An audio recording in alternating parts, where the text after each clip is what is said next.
Svet vzporednih realnosti. Ampak kakšnih?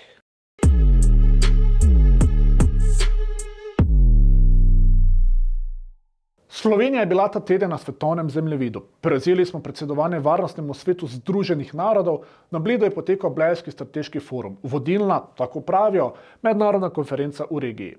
Kakšne so torej naše zunanje politične realnosti? Vzporedne. Opredelili smo se do tega, kdo je agresor v Ukrajini, ampak v primeru Izraela in Palestine tega ne zmoremo. Palestino smo sicer priznali, ampak s figo v žepu. Da bo Blejski strateški forum zaznamovan tudi z morijo v Gazi, je bilo znano vnaprej. Otvoritveno ceremonijo je spremljal protest v podporo Palestini. Protestniki so šefinjo Evropske komisije Ursula von der Leyen, ki nikoli ni pozvala Izraela naj preneha pobijati Palestince, pričakali z žvižgi. Protest je bil pričakovan in nenazadnje tudi pravilen, glede na pozicijo Slovenije v diplomatskem svetu. Slišati je bilo precej krepkih nad povabilo Cipi Livni, izraelske zunanje ministrice v času Cast Leada ofenzive na Gazo v letih 2008 in 2009. Da njeno povabilo ni na mestu, je poudarjala tudi predsednica Nataša Pirc-Musar. No, nekdanji predsednik Danilo Türk je bil bolj neposreden. V Gazi se dogaja genocid, to je treba jasno povedati. Torej, poimenujmo stvari s pravim imenom.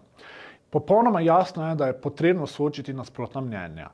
Nenazadnje je na Bledu sodeloval tudi palestinski politik Mustafa Barghouti. Vsak razumni človek se bo strinjal, da je katastrofo človeštva, ki jo Zahod, tudi Slovenija, tolerira, potrebno končati enkrat za vselej. Ampak za kakšno ceno? Da Izrael še naprej okupira palestinsko ozemlje in samo čaka na nov povod za masaker? Kaj smo torej slišali na Bledu?